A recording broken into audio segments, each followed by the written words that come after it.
तुम्हें एक बात कहनी है, मगर नाराज मत होना।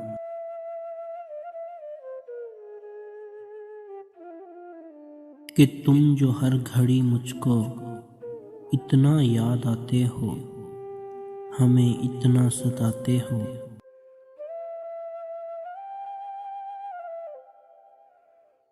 कि हम तुम दूर हैं दोनों, बहुत मजबूर हैं दोनों।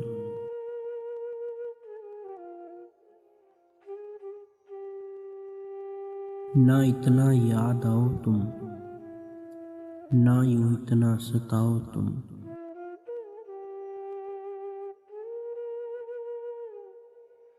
कि इतना याद आकर तुम हमें पागल बनाकर तुम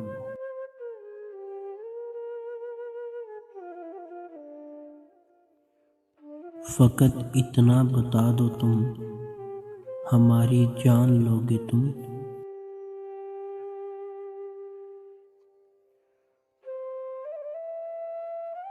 मगर ये भी हकीकत है, तुम्हारी याद ही तो है जो हर पल साथ रहती है।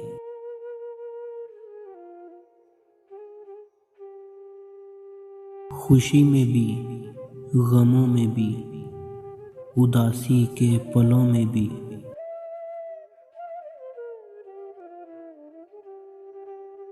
तुम्हारी याद ही तो है जो हर पल ये बताती है।